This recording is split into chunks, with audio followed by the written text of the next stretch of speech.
Ako som už avizoval, našim hosťom je svetoznámy fotograf Andrej Palacko, ktorý sa chystá Slovákom ukázať, ako sa oslavuje 1. maj na Kube. Dobrý deň, vitajte. Pekný deň, prajem. Pán Palacko, vaša záľuba vo fotografovaní našla svoju úrodnú pôdu práve na ostrove Slobody.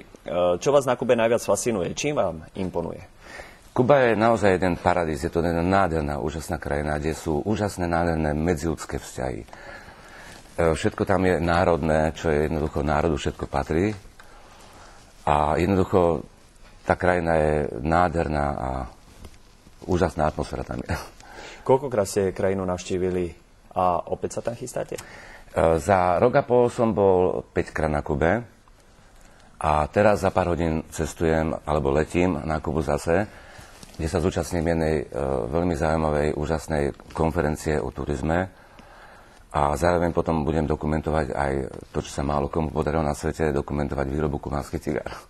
Ako jeden z mála ľudí ste mali možnosť odfotiť Fidela Castra a samozrejme aj niekoľko ďalších kubanských osobností. Ako sa vám to podarilo? Takto, ja ako fotograf som nikdy v živote neuznával paparazzi. Jednoducho fotograf musí byť milý, príjemný a psychológ, taktik a stratég.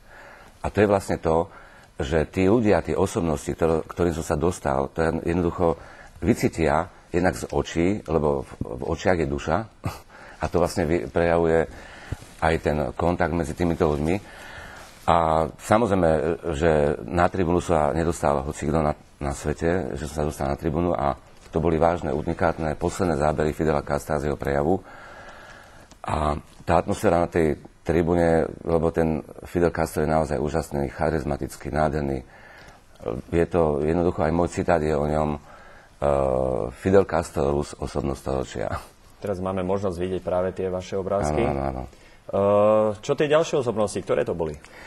No, na Kube som robil bol Cienfuegu, bol Daniel Ortega, Hugo Chávez, 15 prezidentov Latinskej Ameriky, Rao samozrejme a tak ďalej.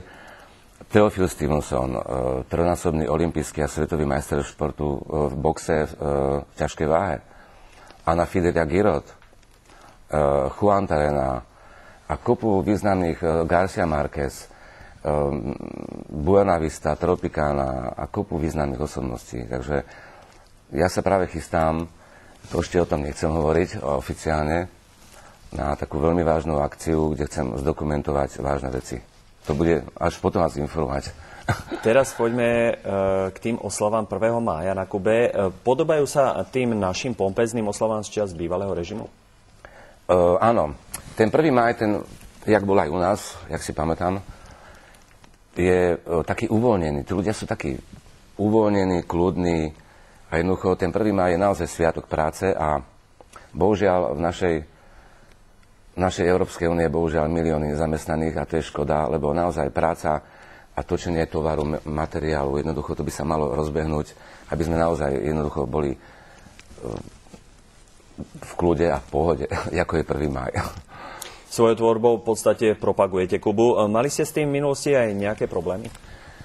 Nie, našťastie som nemal žiadne problémy, ani s nejakými, nechcem spomínať s akými, ale jediné, čo bolo taký problém, nemenovaná televízia, keď som zverejnil billboard Fidela Castra, to bol rok 2006, keď mal oslavu 80 narodenín. A tam bolo napísané, že aj my Slováci blahoželáme Fidelovi k jubileu. A došla nemenovaná televízia a sa ma pýtala, že ako si dovolím za všetkých Slovákov. Samozrejme som povedal, že si prečítate text. Aj my Slováci blahoželáme Fidelovi k jubileu, to znamená, že aj my dvaja, aj s kameramanmi, aj s režisérmi, není problém blahoželať. Čiže nie zase všetkých Slovákov. Ako sa Kubánci stávajú ku svojej krajine? Prevláda tam národná hrdosť alebo obľuba jednotlivých lídrov, alebo je tam už aj cítiť nejakú tú opozíciu? Takto, ak som prechádzal celou Kubou a som sa zastavil v rôznych provinciách, treba som videl takú jednu rodinnú obrovskú oslavu, tak som pregovno foto, lebo nemecky viem, len a španielsky bohužiaľ nie, mám tam prekladateľov. Tak som mi tam začal fotiť a tak. Dali mi tam také krásne, nádherné ovocie všelijaké a potom, jak som odchádzal preč, tak som vykrikol Viva Kuba a oni vykrikli Viva Fidel. Čiže naozaj, ja myslím, že tých 90% Kubáncov miluje Fidela, lebo oni vedia veľmi dobre, čo bol Batista. čo bolo otrokárstvo. A keď sa napríklad dostane na Kubu americká politika, tak jednoducho zo žien sa stanú prostitútky a z mužov otroci, tak bohužiaľ je to tak.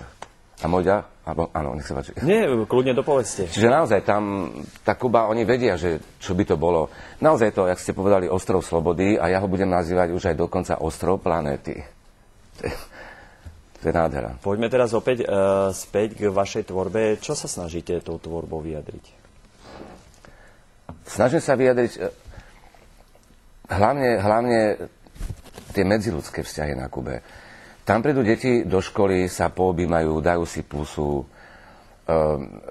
rodičia čakajú pred vchodom, začnú tam deti vlajku styčovať, deti začnú tam spievať, tancovať, hrať na nástrojoch a to je začiatok ich ako dňa školského. A možno by bolo zaujímavé, lebo je to naozaj nádherná vec, keby nový minister školstva trebárs by dal také nové veci, ako že zjednotiť zjednotiť oddiel školský, aby boli tie deti nemali rozdiel, že niekto má takú značku, niekto má onakú značku, aby tá výchova od toho malého detstva naozaj začala už skutočne skromne a medziľudských vzťahov. A to je vlastne Kuba, kde tam sa majú ľudia strašne radi a bohužiaľ u nás jak sa hovorí, že keď sa mi robili médiá, rozhovory, že na Kube je chudoba, no tak chudoba sa nedá identifikovať a jednoducho oni sú ekonomicky chudobní, ale bude bohatá krajina Kuba zanedlho. A tu sú bohužiaľ chudobní duchovní a to je tragédia. To je ten problém tých medziľudských vzťahov. A to je moje vyjadrenie tej Kuby. Viete, keď redaktori, novinári, spisovatelia, filmári, fotografi robia o nejakej krajine, kde sú nedostatky, problémy, tú krajinu utlačajú dole. Ale ak niekto urobí v krajine tie osobnosti, ako ja fotím, tí krásni ľudí, nádherné deti, úžasná atmosféra, to vyniesie aj Kubu hore. Čiže toto je vlastne princíp mojej práce fotografickej. O tých kubanských osobnostiach sme už rozprávali, takisto sme sa dotkli aj niektorých tých svetových. Ktoré ďalšie svetové osobnosti ste fotili a poprípade niektoré slovenské? Tak bol to samozrejme Jose Carreras, Les McCann, Steve Wonder, Paul McCartney, Joe Cocker, Sinead O'Connor, Roxette, jazzové osobnosti, operné osobnosti. Bol som v zákulisiach inak filmovej tvorby.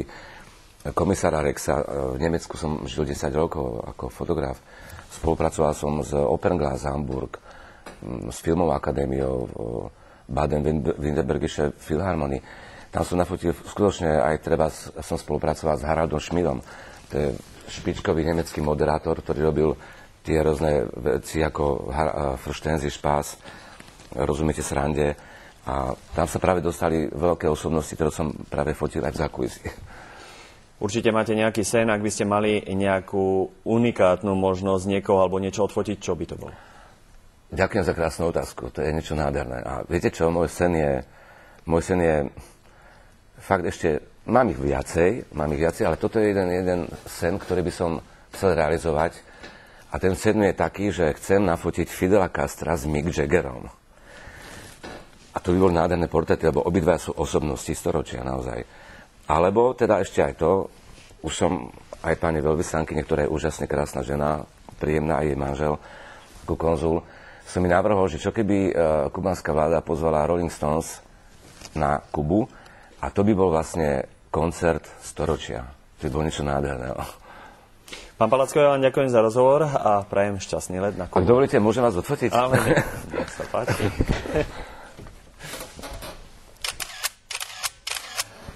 Ďakujem. Dovidenia. Dovidenia.